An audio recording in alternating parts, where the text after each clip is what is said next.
हम हाजिर हैं।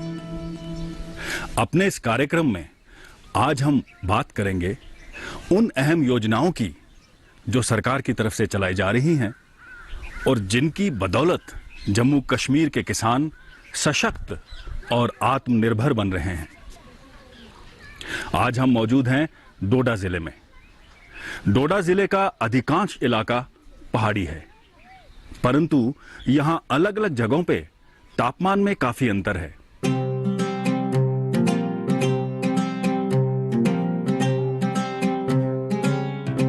जम्मू प्रांत का डोडा जिला पूर्ण रूप से एक पहाड़ी क्षेत्र है।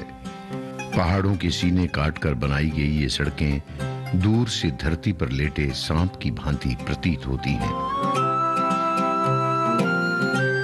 यहाँ के बहुत से नगर, गांव पहाड़ों की गोद में और बहुत सी घाटियों में बसे हैं। यहाँ सड़कों का निर्माण भी अपने आप में एक चुनौती रही है।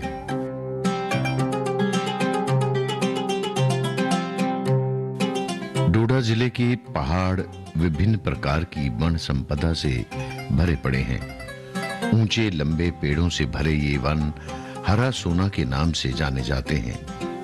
इनसे लाखों करोड़ों रुपए की लकड़ी प्राप्त होती है। ऐसी ही वन संपदा संपन्न पहाड़ों की ढलवानों और घाटियों में बसा हुआ है डोडा जिले का डोडा नगर। जिला मुख्यालय और अन्य सरकारी कार्यालय इसी नगर में हैं। डोडा जिले का अधिकांश क्षेत्र ग्रामीण है। पहाड़ी परिवेश वाले इस ग्रामीण क्षेत्र में कृषि ही लोगों का मुख्य व्यवसाय है।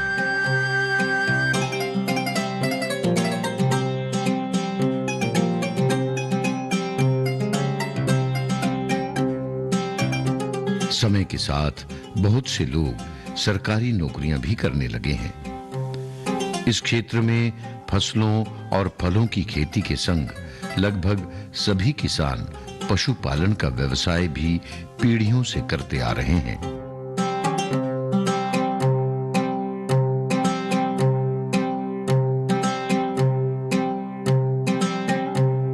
पहाड़ी क्षेत्र में होने के बावजूद डोडा जिले में जीवन सामान्य रूप से उसी प्रकार चल रहा है जैसे देश के अन्य हिस्सों में। हर प्रकार की कारोबारी गतिविधियां जारी रहती हैं। हाँ, सर्दियों में ये कारोबारी गतिविधियां कम हो जाती हैं, परंतु बंद नहीं होती। यही हाल कृषि व्यवसाय का भी है। सर्दियों में कृषि व्यवसाय धीमा हो जाता है, लगभग बंद ही हो जाता है। इस चीज की भरपाई के लिए यहाँ के किसान अब डेयरी फार्मिंग की तरफ अग्रसर हो रहे हैं। डेयरी फार्मिंग आजकल डोडा जिले में बहुत ही लाभदायक प्रोफेशन है। गांव देहात में रहने वाले लोगों ने डेयरी फार्म को ही अपना व्यवसाय बना लिया है। सरकारी स्कीमों से लाभ हासिल करने के बाद इन लोगों ने अपने घरों में ही या निकट की जगहों पर निर्माण कर छोटी छोटी गौशालाएं बना ली हैं। इस क्षेत्र में लकड़ी चूंकि सरलता से उपलब्ध हो जाती है, इसलिए ये गौशालाएं लकड़ी से ही बनाई जाती हैं। मैदानी क्षेत्र की भांति यहाँ गाय को खुले में नहीं रखा जा सकता। सर्दी बहुत होती है और गाय अधिक ठंड सहन नहीं कर सकती।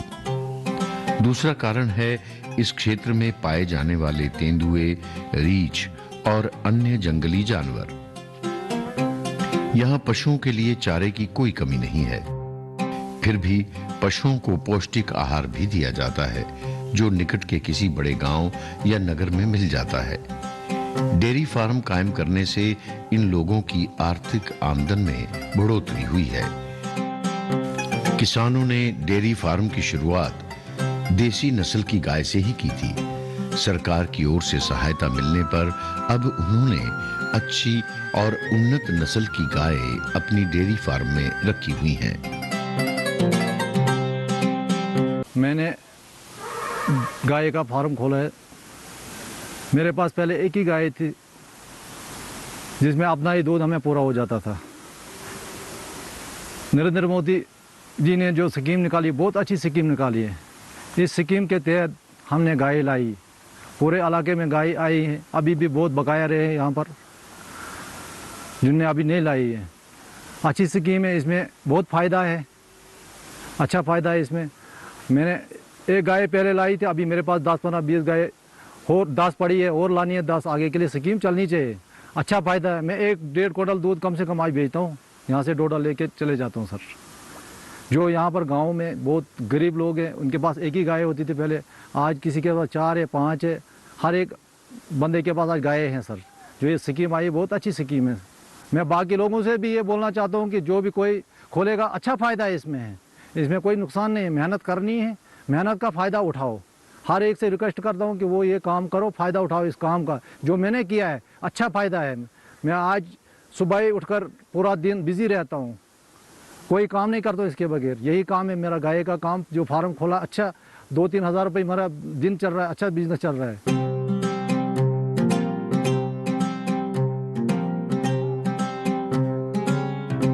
यहाँ के अधिकांश किसान इसलिए खुश हैं कि उन्हें पशुपालन व्यवसाय के लिए प्रधानमंत्री योजनाओं से तकनीकी और आर्थिक सहायता प्राप्त हुई है।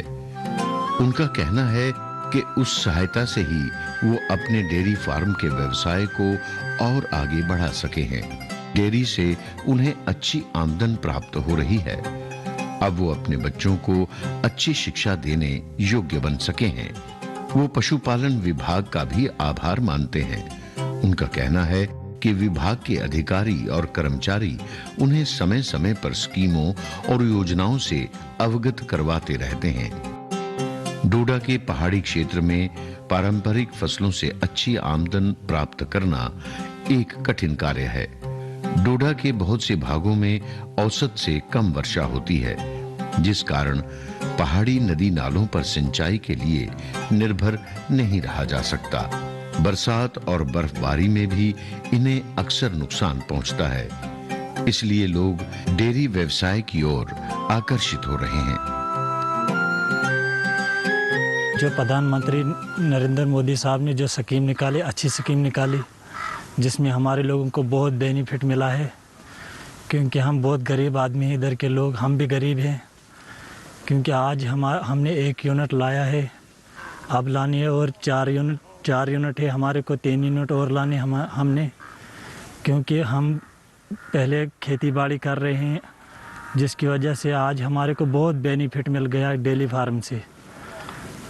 जो सरकार ने सब्सिडी दी है हमारे को, वो भी अच्छी है। गाय जो हमने उधर मंडी से लाई, वो भी उधर अच्छी है। उधर वो मंडी जो वाला वो चीफ साहब है, उसने हमारे को बहुत उधर हेल्प कर रहे हैं। जो डोडा में चीफ साहब है, उसने भी बहुत हेल्प की है। और जब भी हमारे को कुछ गाय बीमार हो जाएगी, तब हम डॉक्टर साहब को फ़ोन करेंगे। अगर रात को भी फ़ोन करेंगे, रात को भी वो आ सकते हैं हमारे घर में।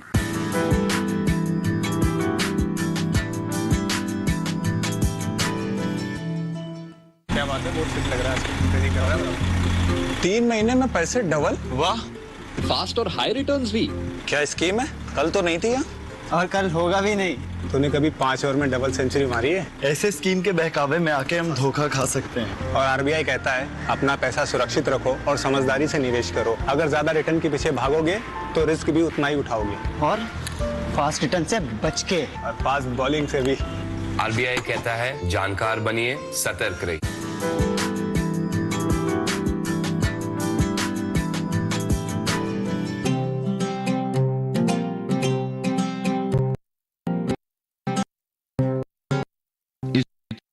किए जाने वाले छोटे डेयरी फार्म भी इन परिवारों की आर्थिक स्थिति में बहुत बड़ा सुधार ला सकते हैं।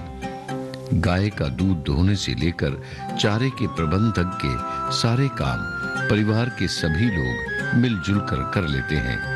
काम आसान हो जाता है। घर के सभी लोगों को अपने ही घर में काम मिल जाता है। एक ऐसा काम जो उनकी आमदन को बढ़ाता है। मैंने एक गाय का यूनिट लिया है, जिसमें 5 गाय हमें दी गई है। तो ये बहुत ही एक अच्छी स्कीम है, जो हमारे डॉक्टर साहिबान का भी शुक्रिया है, उन्होंने हम तक ये स्कीम पहुंचाई। इसमें हमें सब्सिडी भी मिलती है 50%, और बहुत ही अच्छा कारोबार भी है। हमारा दूध भी बिक रहा है, हम बहुत ही पहाड़ी इलाकों में रहते हैं जहाँ की हमारे गाय बीमार वगैरह या कुछ होती है। हमारे डॉक्टर साहिबान हमारी मदद करते हैं, जब भी उनको बुलाते हैं तो वो फ़ौरन चले आते हैं हमारे पास। ये कारोबार बहुत ही अच्छा है, गवर्नमेंट की तरफ से भी मुझे मदद मिल रही है।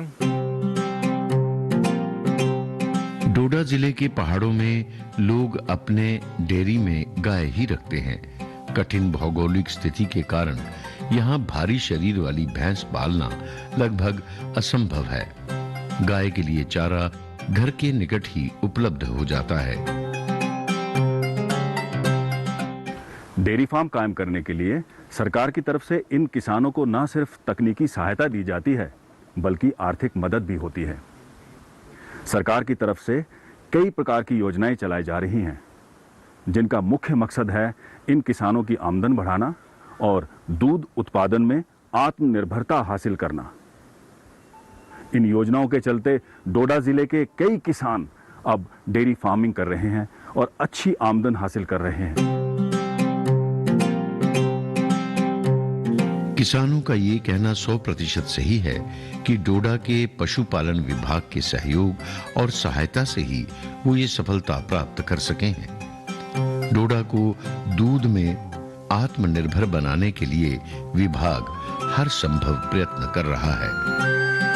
डिपार्टमेंट एनिमल हस्बेंड्री की तरफ से जो कदम उठाए गए हैं वो है सेंट्रल स्पॉन्सर्ड स्कीम, जो गवर्नमेंट ऑफ इंडिया ने बहुत बड़ी ज़बरदस्त एक स्कीम लॉन्च की है जम्मू कश्मीर में। वो है इंटीग्रेटेड डेयरी डेवलपमेंट स्कीम, जिसके तहत हमारे लगभग 50 लोगों को जो है रोज़गार मुहैया हो रहा है। इस वक्त जो है हमारा स्कीम जब लॉन्च हुई है और इन लोगों ने 5-5 एनिमल का एक यूनिट बना के मैक्सिमम एक क्लस्टर तैयार किया, और जहां से आज ये अपनी फैमिली की जो खर्चे हैं वो पूरे कर रहे हैं, और ये बड़ा सक्सेसफुल प्रोग्राम जा रहा है। तो इसकी इतनी अट्रैक्शन इस स्कीम की हो गई है कि हमारे पास लगभग इस वक्त 450 के करीब एप्लीकेशन आई हुई हैं। 200 के करीब हमारे जानवर जो हैं आ चुके हैं, क्रॉस ब्रेड हाईली जो है मिल्क यील्डर्स एनिमल्स आए हुए हैं, जिससे जहाँ का जो है एनवायरनमेंट जो है बदल रहा है, लोग इस तरफ अट्रैक्ट हो गए हैं। और यहाँ जो हम डोर स्टेप पे जो है हमारे जो स्टाफ है एनिमल हस्बेंड्री का डोर सर्विस पे उनको सर्विस दे रहा है। डोर स्टेप पे उनका एक वैक्सीनेशन हम जो है सेंट्रल स्पॉन्सर्ड स्कीम के तहत वो हम FMD की हमने बिल्कुल फ्री दे रहे हैं। हम आर्टिफिशियल इंसेमिनेशन बिल्कुल उनको फ्री दे रहे हैं। हम डिवर्मिंग कैंप्स कर रहे हैं, हर जानवर को डिवर्म कर रहे हैं। और आने वाला वक्त ऐसा लग रहा है कि जो डोडा डिस्ट्रिक्ट है वो डेयरी में और मिल्क प्रोडक्शन में वो सरप्लस हो जाएगा। डोडा के मेहनती किसान और उनके परिवार में डेयरी से एक नई उम्मीद जागी है। हरी भरी घाटियों और पहाड़ों में बसा डोडा जिला एक दिन अवश्य दूध उत्पादन में आत्मनिर्भरता प्राप्त कर लेगा।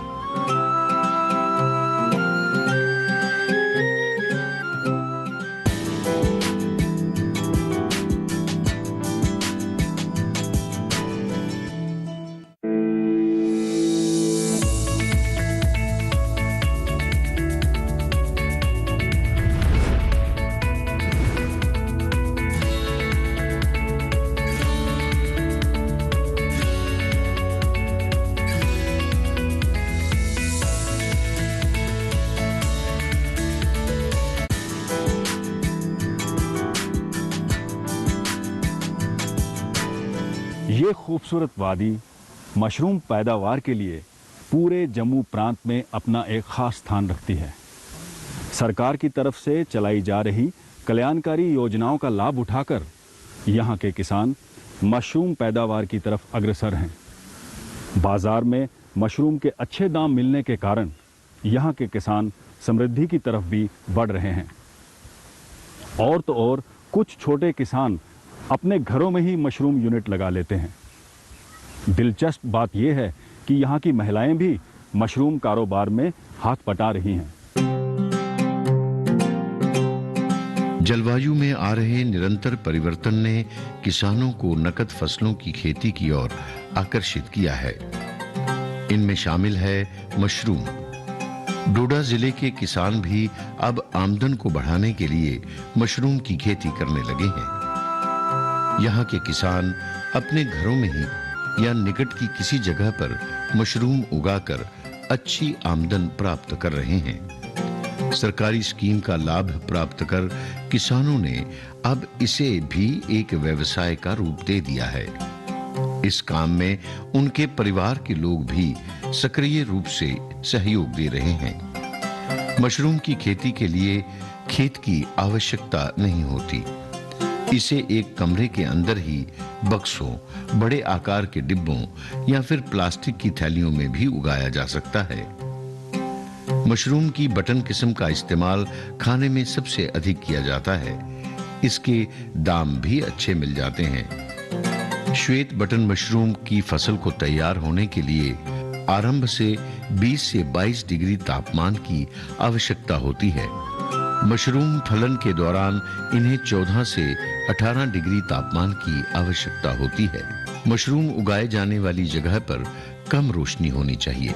इसकी खेती में पूर्ण रूप से जैविक खाद प्रयोग में लाई जाती है। किसान इसके लिए कृषि विभाग को धन्यवाद देते हैं। डिपार्टमेंट का बहुत बड़ा शुक्रगुजार हैं कि उन्होंने हमें ये मशरूम का जो एक आइडिया दिया बिजनेस करने का, हमने शुरू किया। फर्स्ट टाइम हमने इसी बार शुरू किया था, तो हमने हमारी जो इसमें इन्वेस्ट किया था, हमने पैसा 10 से 12 हज़ार तक किया था। तो अल्हम्दुलिल्लाह अभी तक हमने डबल इसका जो 12 हज़ार किया था, हमने 24-25 हज़ार इसमें से कमा लिए। डिपार्टमेंट ने हमें सबसे पहले एक शेड दिया, जो मशरूम का शेड था। मशरूम के उसके लिए हमें एक शेड बना के दिया। उसके बाद हमें वो बिज़नेस मशरूम दिए, बैग्स दिए। हमें मशरूम का जो बिज़नेस किया, अल्हम्दुलिल्लाह हमें अच्छा बेनिफिट मिला। तो हम चाहते हैं कि इसको हम और बढ़ाएं आगे। सबसे अपील करते हैं कि इस बिज़नेस की तरफ आए। और आजकल की जो हमारे बेरोज़गारी है बढ़ी हुई है, उसको अगर देखा जाए, सबको तो एक गवर्नमेंट जॉब या कोई जॉब मिल नहीं सकती है। अगर ये इस बिज़नेस की तरफ आए, बहुत अच्छा है, बहुत अच्छी कमाई है इसमें। मगर थोड़ा एक 5, 10 या 15 हज़ार या 12 हज़ार पहले इन्वेस्ट कर रहा है। उसके बाद अल्हम्दुलिल्लाह अच्छा, इसमें गवर्नमेंट भी बहुत ज़्यादा मदद करती है इसमें, और हर वक्त काम आती है। उसके बाद मैं यहीं का लोकल रहने वाला हूँ, डोडा का ही। मैं महल्ला परमाज में रहता हूँ। अल्हम्दुलिल्लाह बहुत अच्छा बेनिफिट हुआ इससे हमें। मशरूम को उगने के लिए आरंभ से 80 से 85% वायु नमी की आवश्यकता होती है। इसके क्यूब सफेद रंग के दिखाई देते हैं, जो कि आरंभ में अर्धगोलाकार होते हैं। मशरूम की खेती में चावल की भूसी, भूसा तथा अन्य ऐसी ही चीजों से खाद तैयार की जाती है। ये खाद बिछाकर मशरूम के बीज लगा दिए जाते हैं और समय पर मशरूम तैयार हो जाती है।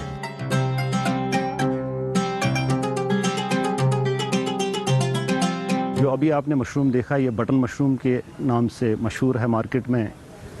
इसके बगैर भी हम बहुत सारे मशरूम की किस्में यहाँ पे लगाते हैं, वैरायटीज़ लगाते हैं, लेकिन मार्केट में ज़्यादातर यही बटन मशरूम चलता है। ये हमारा अक्टूबर-नवंबर से यहाँ पे शुरू हो जाता है हमारे डिस्ट्रिक्ट में, और अभी तक हमने जो प्रोडक्शन ली है, लगभग 4600 केजीज़ की हमने अभी तक प्रोडक्शन इसमें ली है, जिसमें कि थोड़ा सा डेमोन्स्ट्रेशन सेंटर का है, 1 से 1.5 क्विंटल का, और बाकी जो हमने प्राइवेट मशरूम ग्रोवर्स यहाँ पे तैयार किए थे, उनकी प्रोडक्शन है। हमारे प्रधानमंत्री जी का जो सपना था एक, कि भाई 2022 तक हमारे फार्मर्स की इनकम डबल हो जाए, तो यह हमारे डिपार्टमेंट्स की कुछ ऐसी स्कीम्स हैं, चाहे आप मशरूम प्रोडक्शन ले लें, चाहे एपीकल्चर की आप ले लें, इनसे हकीकत में ऐसा पॉसिबल है। अगर एक फार्मर ने 10,000 इन्वेस्ट किया है, उसका 20,000 से ज़्यादा वहाँ से रिटर्न आ रहा है।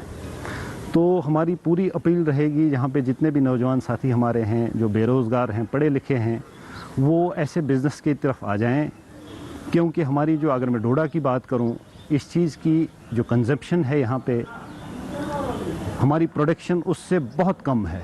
तो हमारी यही अपील रहेगी तमाम नौजवानों से जो बेरोज़गार हैं, जिनका कोई काम नहीं है, वो इस बिज़नेस की तरफ आ जाइए।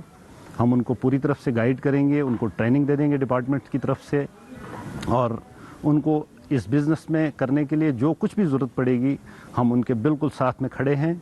वो आइए और हमसे मिलिए। तो हमारे प्रधानमंत्री जी का सपना आप साकार कीजिए।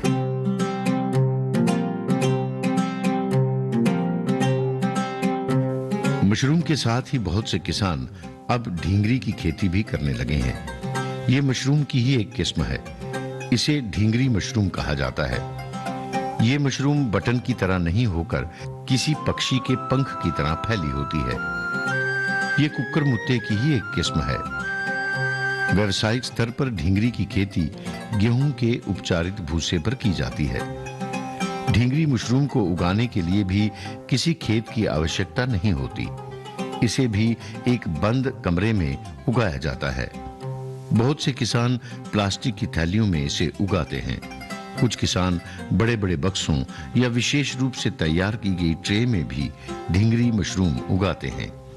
समय के साथ साथ इसकी मांग भी बढ़ती जा रही है।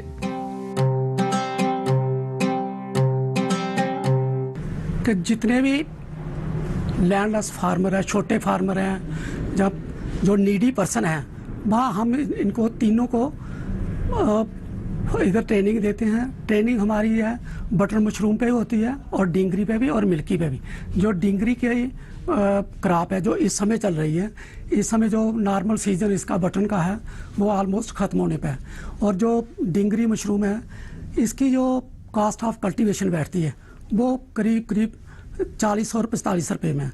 और जब आप 50 रुपये लगा के अगर 2 किलो आप लगा रहे, इसकी प्रोडक्शन आ रही है तो 150 रुपया किलो है, तो 3 किलो इसकी 300 रुपया आप कमा सकते हो इसमें। और इसमें जो इंग्रेडिएंट है, एक तो बीट भूसा पड़ता है, उसको हमने फार्मलीन अगर 1 क्वांटल भूसा हो तो उसमें हम 40 लिफाफे इसको तैयार कर सकते हैं। ढींगरी क्रॉप ऐसी है जिसको 24 घंटे में जो हम आज अगर बैटिंग करते हैं तो दूसरे रोज हम 24 घंटे में जो लिफाफा तैयार हो जाता है। और फिर 25 और 30 दिन के बाद क्रॉप आना शुरू हो जाती है। क्रॉप जो है वो 2 महीने चलती है इसकी। वैल्यू एडिशन में इसकी पाउडर बन जाता है। इसका वो सुखा के भी आप मार्केट में बेच सकते हो। वो कोई 1000 रुपया किलो जो ड्राई है और जो 1500 रुपया जो वो पाउडर बन के भी मार्केट में आप इसको दे सकते हो। कृषि वैज्ञानिकों द्वारा तैयार की गई नई फसलों ने कृषि क्षेत्र में एक क्रांति ला दी है। इस क्रांति को योजनाओं में बदलकर सरकार ने किसानों के सामाजिक और आर्थिक जीवन में क्रांतिकारी बदलाव लाए हैं।